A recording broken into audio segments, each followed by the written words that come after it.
Alright mga amigos, noong August 27 nga po lumabas sa mga balita na ipinag-uutos ng WBC o World Boxing Council na maglaban sina former 2 Division World Champion Shakur Stevenson at Frank "The Ghost" Martin para sa nabakanting WBC Lightweight World Title ni Devin "The Dream" Haney. At ngayong araw nga po ang nakatakdang first bid sana ng nasabing laban. Pero ayon nga po kay Keith Idec ng boxing scene, nagkasundo na daw po ang Top Rank at TGB Promotions on behalf of Al Haymon's PBC na ikasa ang laban at Top Rank at ESPN ang mangangasiwa.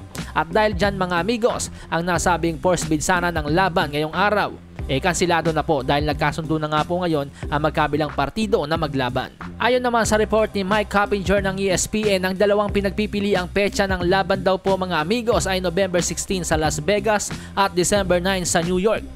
Si Shakur Stevenson na may kartadang 20 wins, no losses, no draws with 10 knockouts ay ang kasalukuyang number 2 contender sa WBC Lightweight Rankings. Habang si Frank "The Ghost" Martin naman po na may kartadang 18 wins, no losses, no draws with 12 knockouts ang siyang number 4 contender sa WBC Lightweight Rankings. Ayon sa report po ni Keith Idec mga amigos, para sa lightweight interim daw po ang laban. Pero nakumpirmahin ko po ito sa website mismo ng WBC, malinaw na po doon na vacant na po talaga yung world title ni Devin "The Dream" Haney. At si Devin Haney daw po ngayon ay champion in recess na.